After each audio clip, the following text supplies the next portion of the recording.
Hello, it's another Monday. Not quite sure where the weeks are going at the minute. Flying by. So hopefully everyone else has had a good week. And that the weeks are flying by. I think there's 2 more weeks to go. Hopefully until we can start to get back to, I don't know, maybe trying to trade Christmas this year from a retail point of view. But let's see. Anyway, this week was all about the future of the shopping centre. So hopefully there's some of you on this LinkedIn Live today that are shopping centre experts. Obviously my thoughts are all from a visual point of view and all from bringing engagement and fun and creativity and all of those things to ultimately a destination, a shopping destination. So yeah, so let me know in the comments or the feedback or anything where you're from, even just to say hi. It's always great to know who's on these chats, because I'm just sitting here chatting to myself. So again, as always, every week, say hello, drop any comments, thoughts, ideas, feedback, anything into the comments, and let's try and debate it and put it in here. So and we'll just take it as we do every week. It's a totally open and engaging platform for people to just come on a Monday and debate the future of retail and the future of shopping and all those things that ultimately we're all wrapped up in. So perfect. There's people saying hello already. So yeah, please, I think I've watched some LinkedIn Live examples over the last few weeks as to how to make them more engaging. So drop it in. It's great to see everyone. So what I think I need to do is talk less so about the UK, as I see there's people coming from Denmark and Egypt, and our own Alex from Wild. So yeah, it's great to see everyone coming along. So let's debate. I've got, again, as I normally do every week before joining, I've had a few comments, questions, thoughts on the topic. So but again, as I say, drop anything into the comments and we will talk about it here. So yeah, really, what is the future of the shopping centre? And I've posted, and it came really from a lot of conversations we've had at Wild, but also a lot of things that I've seen and I've posted and I've shared recently on LinkedIn about some incredible activations on shopping centres globally. So really, I've had a question, and they're all kind of the same questions really, but there's one around the shopping centre look like post-pandemic. And I think at the moment, the problem with a shopping centre at the moment is that it is really struggling to deliver that consumer experience with all of the restrictions that are in place for a consumer. So the things that we're so used to around, and the great things about a shopping centre is it's a welcoming, it's an open environment. You are free to sort of move around freely between stores. You can go one way or the other, and you can move, you can cross the mall, and all of those things have been slightly taken away because of the social distancing measures and all of that. And I think it creates slightly a different experience that you can't sort of navigate the centre and engage with the whole centre. So I think post-pandemic, there's so much around the future of the shopping centre, which is all about talking and exploring in here. So this is the sort of key point that I think for us to talk about today. And I'm just reading out where everyone's from, so excuse me while everyone's checking in and saying hello. So it's great to actually see how many people come on this. So it makes me feel more excited about doing it and sitting there rabbiting on than I just feel like sometimes I sit here on a Monday chatting away, and hopefully it's of relevance and engagement to some of you, even if it's just to tick your brains and make you think slightly differently, because it's all about, I think, thinking outside the retail box. So so how does a shopping centre create an experience? I have, and I'm not a PowerPoint kind of guy, but I've planned some bits to talk about today, because there is so much a shopping centre can do to create an experience, and I think that's the point of a shopping centre. You know, it's a place of discovery. You know, the future of a shopping centre is in creating a destination for a certain demographic to visit. You know, I remember when Westfield opened in White City, and how exciting that was as a shopping centre to open. You know, how incredible that was as a destination. That it had a cinema, it had bowling, it had restaurants. It didn't just have shops. And that piece that you could visit with your friends, with your family, with your colleague, whatever it was a destination to visit. And the problem is now that's quite average now. You know, to have restaurants and bowling, I think that's a sort of prerequisite of a shopping centre, or of a destination shopping, a cinema. But as we know, all our habits have changed, I think, and we go back to post pandemic, and you know, all of those things that I think we're so used to engaging with, we're going to change. I don't know what the future of the cinema looks like. I don't think that's such a driver anymore. What I think people are clamouring for more is to be inspired, and to really be a place of discovery, a place where you go and explore and learn and engage with your own unique sort of sense of that information that you're looking for. And I think it goes back to a lot of conversations we've had every week, was that it's about creating something that is relevant to your consumer. So the problem, or not the problem, I think the fantastic thing around a shopping centre is that it has a huge, wide-ranging demographic. So whereas a brand can just tap into that one, you know, its specific target audience, a shopping centre kind of cover off so many things. So there's so much that can be sort of fed into that demographic. And I think I've just read in the comments here, but Liam's point here about connecting with the community, there's so much, you know, the local community and the community that visits allows so many points for those sort of consumer touch points, you know, and it's about inspiring them in a different way and creating a reason to visit. And we've talked week on week about creating a reason to visit, and the shopping centre is exactly the same. You know, the brands in there are creating their own reasons to visit, but the centre and the landlord and all those kind of things has to engage in the same way. And I think if you look at someone like a Box Park, they've kind of nailed that in terms of creating a destination. Now, I know that they focus specifically on a certain type of consumer and a lifestyle. And this is great. I think we talk about a lifestyle centre. That is exactly what Box Park is. You know, it's people exactly live, eat, shop, work, and socialise all together. And that is ultimately what Box Park is. If you don't know what Box Park is in London, it's a kind of a space that's been built out of containers. It feels quite flexible. It's a mixture of spaces that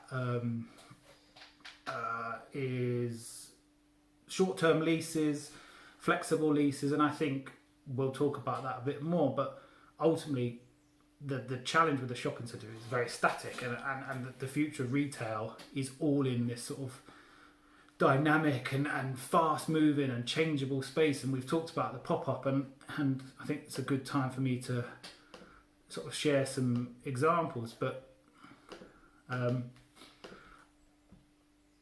In terms of, I don't know if you can see my screen. I'm not very. Aha, you can now, because I can see it. So what I wanted to do really is to show you exactly what I'm sort of getting at. I think in the future of the shopping mall, and we've seen some fantastic examples in Asia and the Middle East and places like that, which historically the shopping mall is very different to how we see it. And I think it's a more aspirational place. It provides a much more engaged community, but you just have to take a look at some of these things that are happening out there. And this is all this year, you know, this is not previous. So this is 2020, when we're in sort of a difficult time for retail, but it's all about blowing these sort of experiences out the water and creating a moment. And it's that bit that I always talk about, is create a moment that these brands and these centres are doing to encourage people to go and visit and see these activations. You know, this is different retail, and this is different marketing, this is different experience creation that ensures that piece of discovery. You know, if you're into the brand or you want to engage with the brand, it's a reason to visit. And you know, from the likes of Armani, and I don't know again why this is to Penhaligon's. You know, this is in the Middle East, and how incredible is that they're creating a shop within the shopping centre environment. So again, it's a completely new experience. You know, you can't experience this in another mall. You know, you're creating a reason to visit that shopping mall. From Burberry doing incredible activations. And sorry, this is going really fast, but Charlotte Tilbury have just launched, and this is a touring activation, Beauty Secrets gift shop that is now in China, that is touring around, you know, the world. So again, it's that anticipation, it's that excitement for it to arrive in your local centre. So how different is this for a reason? This makes a sort of standout point in the whole of retail and the shopping centres. Dior, for example, Gucci, this is one of my favourite, like a completely mirrored The Invisible pop-up. So, and each application is different. So we've talked about the power of the pop-up, but how important is that relationship between the pop-up and a shopping mall? You know, you can't do these things in a high street. You don't have the space. You can't do these things in a shop because you don't have the space. You know, you've got fixed walls and you've got fixed all, but the kind of space that shopping centres allow you to do these incredible activations creates that reason to visit. You know, Fendi, Marni, and they're all different, and they all provide a different application. They don't all have to be completely off the scale in terms of application and production and all those kind of things, but it's about creating, and this is my favourite because I love anything giant. You know, you have to ask anyone, but a giant teddy bear open in the store, like what more do you want from a pop-up? And then that's, you know, that kind of takes me on to, and I'll come back in a minute and sort of talk about that. But yeah, I think it's, and I like this point here, that less functional. And I think, I only put from a UK point of view, our shopping centres have become very functional. You park, you come out, you shop, you might eat, you do stuff, but it's a very functional sort of journey that you go on. And I love this point of aspirational space. And I've got some art installation points to kind of point out in the next piece, really. But it's that piece, yeah, disrupting the status quo. And we talked about it sort of every week, really. It's about standing out, you know. It's about creating a wow factor. It's, you know, what more do you want to do than spark someone's imagination in creating that experience? And we talk about experience a lot, but it goes back to the online versus offline and those IRL experiences that in real life you can engage so much more with not only product but space, I think. And you know, it's also about making sure there's a reason to visit or a purpose, you know, versus what an online experience. You know, online can offer you so many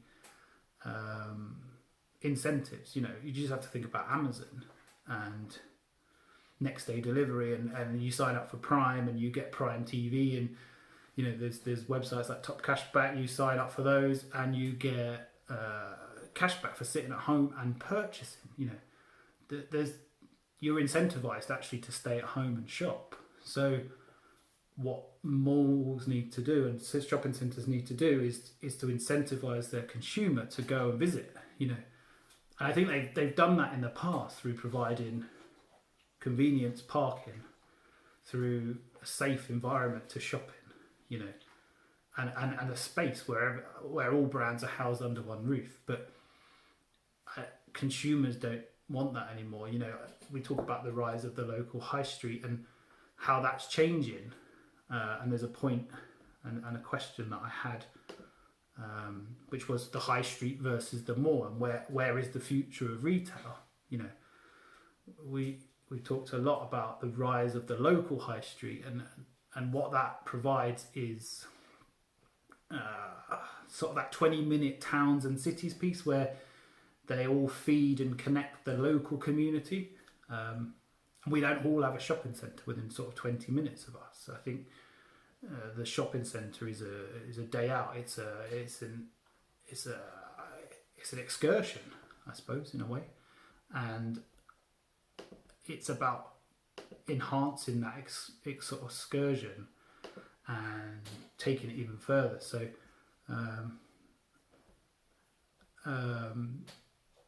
so you know, the local high street can have different activations at different times. So it's about the point of the local high street is, you know, there's the small community sort of focus stores, and I think the future of the high street, or in fact the local high street, is all around a community. So a real sense of the local community and stores and environments that serves the local community. So whether that's food shops, organic sort of farm food shops, whether it's a space that is a yoga studio in the morning, is a pop-up store in the afternoon, and then in the evening is a sort of meeting space for the local community. So the local high street has a very different part to play versus the shopping mall, and it's about creating, you know, the destination of a retail environment or a retail shopping centre. And there's some really good points and coming through in all the comments, but I think this is like so brand expression and, you know, shopping centres about those impressive pop-ups and premium installations, and I think that is purely the point and the future of, not only the future of the shopping centre. There's so many, you know, shopping centre allows you to do more in terms of space and destination shopping and flagship stores and playing with your retail model. You know, you don't want to have the same store in a shopping centre as you do in the local high street. You know, if you're a retailer with multi kind of purpose activations, then each location needs to do a different thing. You know, I remember then you would go to the biggest, I don't know, Topshop when I worked there. You know, we would focus our efforts on creating experiences in our flagship stores, and those experiences were very different to the experiences you'd have in your local high street store. So it was all about creating a reason to visit and not to be kind of mundane, so that if you walked, you visited the London store and you then visited the Manchester store, that the whole experience was different. And we talked about people like Adidas doing that, and you know, they opened one in Westfield that's different to the one on Oxford Street, and the demographic for each shopping centre is different. You know, the amount of data they've got in those shopping centres is incredible. You know, the landlord data and the information. So there's so much from a data point of view that can be used to bring those experiences to life. So, and focusing on different times of the day and all of those things. So, it's the play on that lifestyle, the consumer lifestyle. And then it was the other bit around talking about kind of art installations, and it's playing with that space. You know, I'm a huge Cause fan, and I love the idea of doing these sort of activations within shopping centres that you use the space. And I've talked about the 50 windows that they're doing in Manchester, and how they're using the space to bring window space to life in a city. But a shopping centre it's a 365 day, 24-hour day safe environment. It's not affected by weather. You know, to bring to life an incredible art installation that you have to experience in real life, that enhances that journey that you're going on. I think there's so much in that. You know, you have to look at chords, you have to look at this is in Paris by Luc Jerome. It's this digital globe activation, and the point of that is it's changing all the time. Each time you go back, it's different. It's like a NASA installation, and I think, yeah, Kevin, great point. It's therefore, you know, that Instagrammable moment that we talk about, that reason to visit, that wow moment. It's about sharing content. What you're providing content for your consumer to share content and ultimately do the talking for you. You know, it's about something you can't get anywhere else. It's about thinking outside the box and doing something different that your consumer can't get elsewhere, that your consumer can't get on. You know, they're craving an experience or an activation that they can't get online. You know, why would you not put a giant globe in the atrium of a shopping space? But how incredible is that? It's, you know, it's in tune with a number of the demographic. It's in tune with, like, visually, and just looks cool. You know, yeah. So it's those kind of things. And then this, I love this. This is Eduardo Tresoldi, and I didn't know he even did this in a shopping centre. I put that there an installation on LinkedIn a few weeks back of one that he'd done in Rome, and on doing some research found that they'd done one in Shanghai, and again, it's that, like, how that merge between art and experience and shopping, and you know, if you think about Selfridges as a department store, that's what it is. It's a merge of discovery. And if you think about all the different brands that sit in Selfridges, they're so different. They have different floors, they have different parts.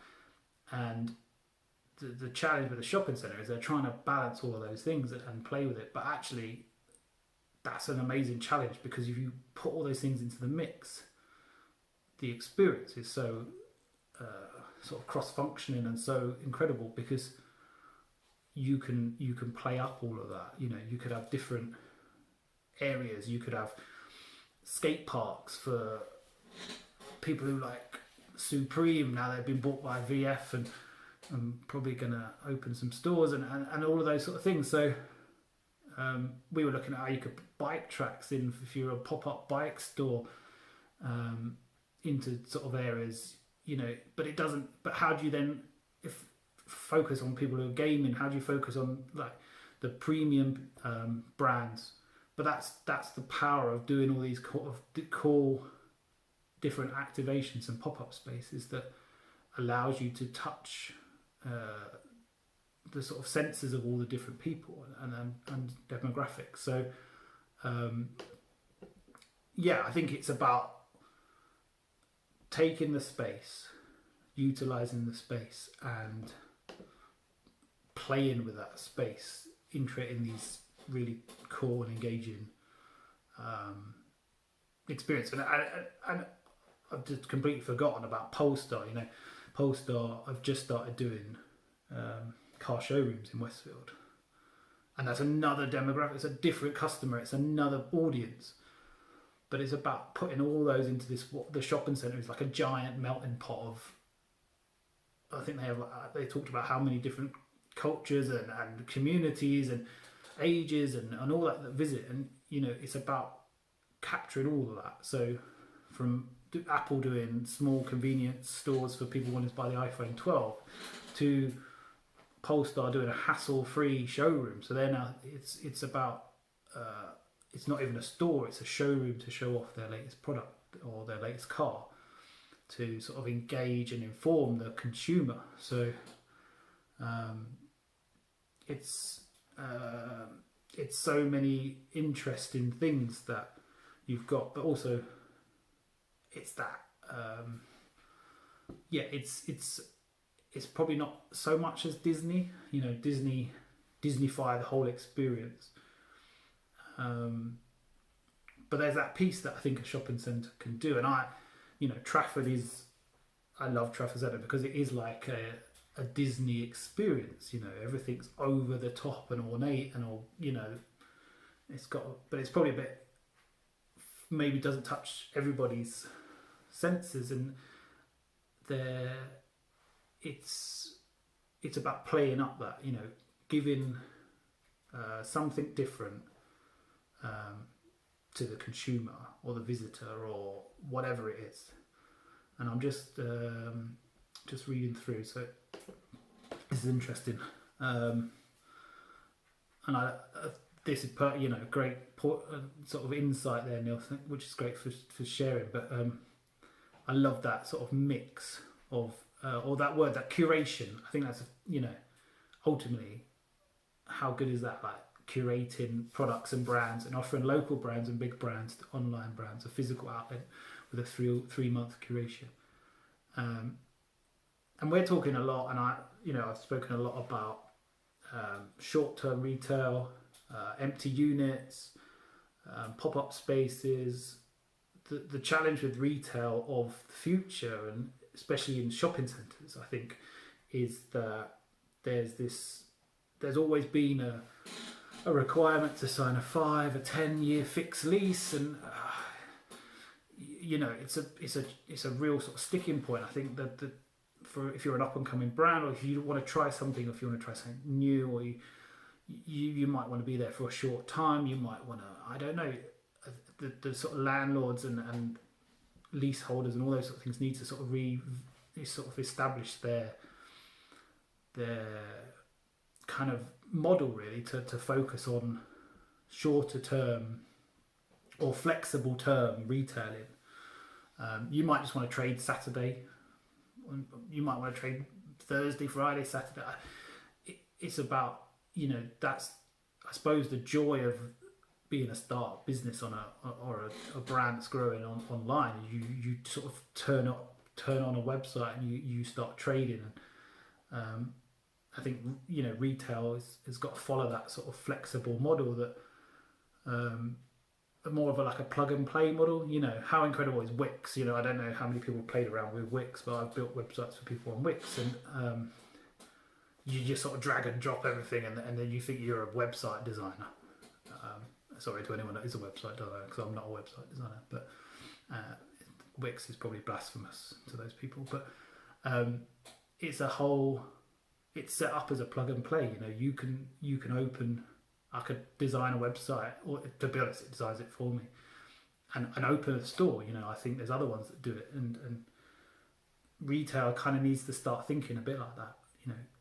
I might want to try something in London in a store one time, and I know people like Appear here have started that model where it's a bit like an Airbnb and you book it.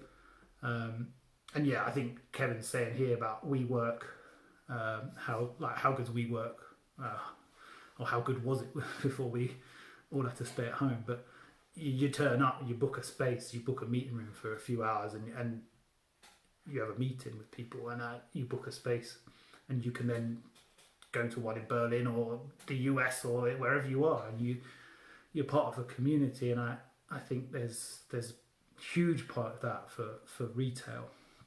for the future of retail, really, in these sort of flexible spaces where you book by the day, the hour, I don't know, but a real plug and play point of view. Because also, if you have ever opened a store, it's hugely costly.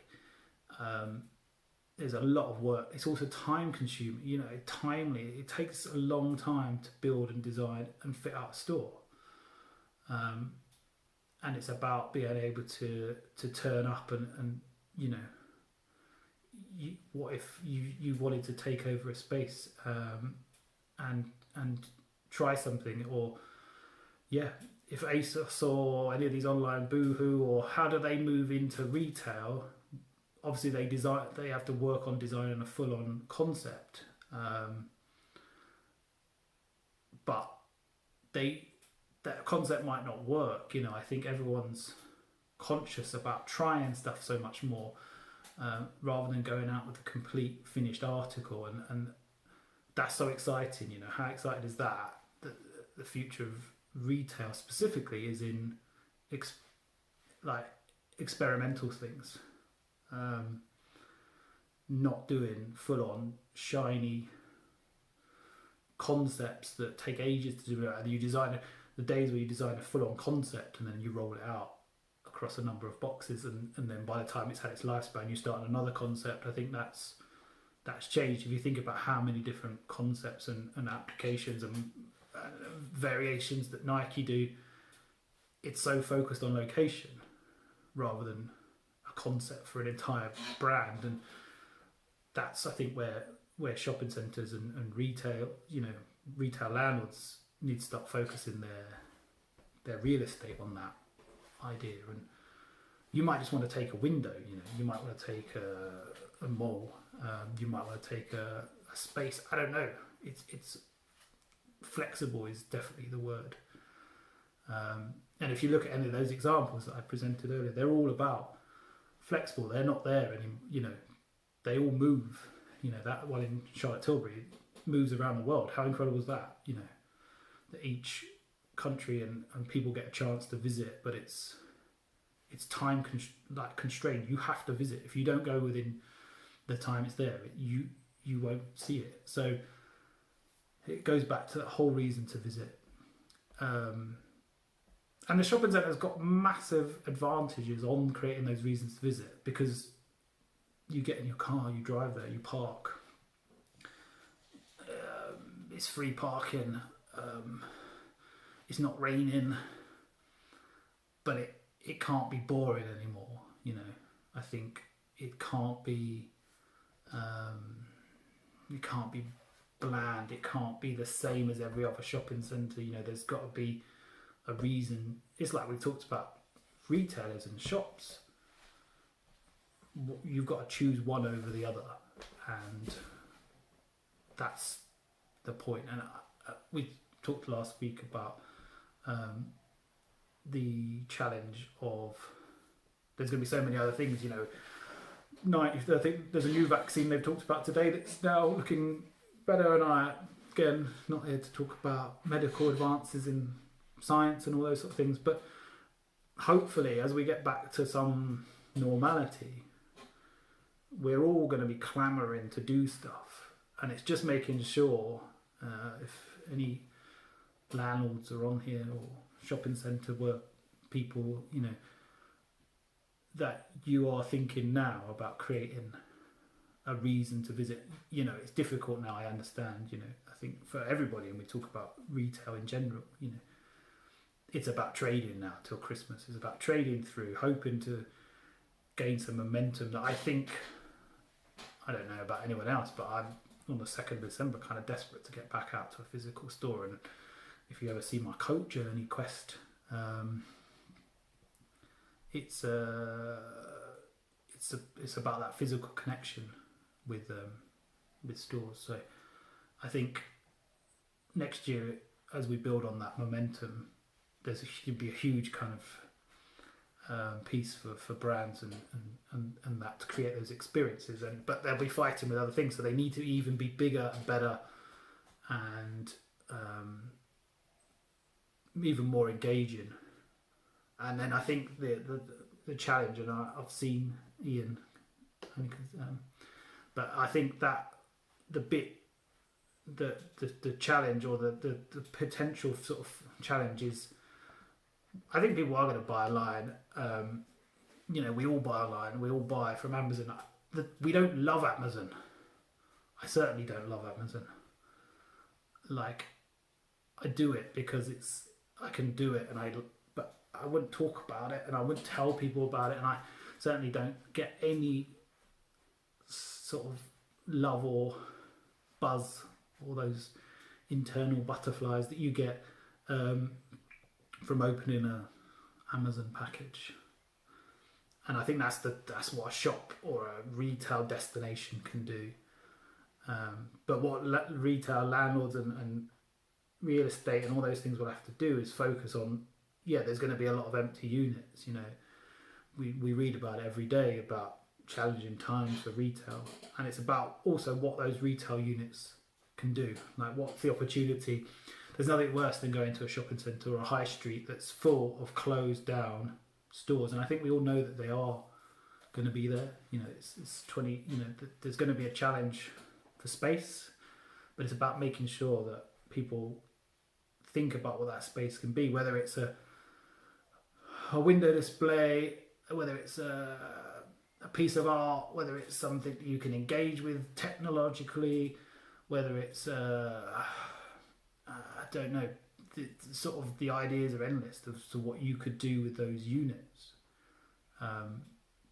but it's about using that space in a different way, rethinking the space. And I get there's a commerciality in it, but it's about those.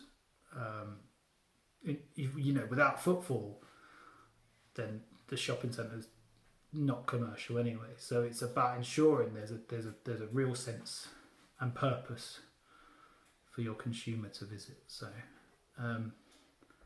hopefully, I'm just going through all these comments because there's loads today, and it's been really good.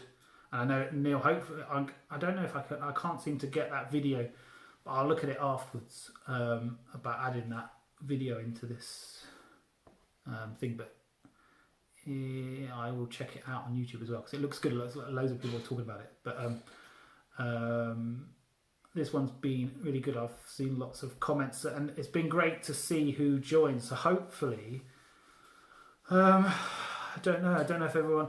I was going to talk next week about the department store, but it's whether anyone else has any other thoughts, comments, or ideas of what we could talk about each week. So I've got the department store, I've got the high street. There's kind of lots of comments or sort of thoughts on what the future discussions could be, but obviously it's better with someone or some people here to debate and discuss it. So hopefully everyone's finding these a useful 45 minutes they're turning into now, rather than half an hour that I originally planned for them to be. But hopefully everyone feels like they're a useful 45 minutes of your time on a Monday to G you up for the rest of the week, to get your brains thinking about what we can all be looking to do or where the opportunities are. And I say to everyone, I get lots of people asking me about jobs, and not specifically jobs with me, but jobs in general, and the future of VM and the future of retail and all those things. And like I say every week here, there's still what I wanted to do is people to come on every week and still see that there's a real purpose and there's a real future in our industry. I love windows, I love retail, I love all of that bit. I love creating engaging, fun activations that people take photos of, and there's still a huge purpose for that. I think it's changing. I think the applications is changing. I think the use is changing, but actually they're just getting bigger. They're getting more important, and they're creating more of a buzz. And if you look at all those examples that I shared earlier, these things are happening. Brands are doing this, so there's so much opportunity to do it. So yeah, hopefully it gives you a little bit of a start to the week. Hopefully everyone has a good week this week. And yeah, as always, if you want to drop me any messages or thoughts or comments, then feel free to ping me a message on LinkedIn.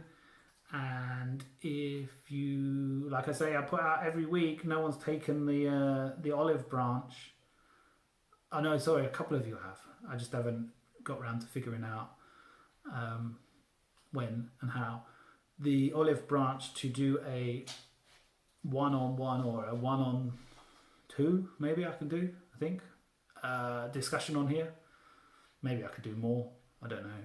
But I haven't even got one person yet, so let's try and get that. Discussion on here to debate stuff, so completely open to that. I'm completely open for me to ask someone else questions. If anyone wants to do a Q&A, if anyone wants to showcase their own work, if anyone wants to do anything, then this is hopefully a space that we can do it in.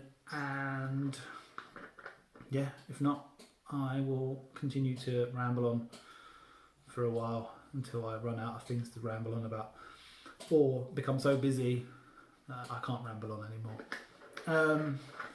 Anyway, have a great week. And then, yeah, see you next Monday to talk about the next things are here next Monday, 1 o'clock. And I am just working through trying to put all these videos somewhere on like YouTube or something. So if you miss one or you decide that you just want to go back and watch one again, then I'm going to try and work through and put them all on somewhere that everyone can watch them. So anyway, thanks a lot. If you need anything in the meantime, we will see you next time. Right, thanks everyone. Cheers, bye.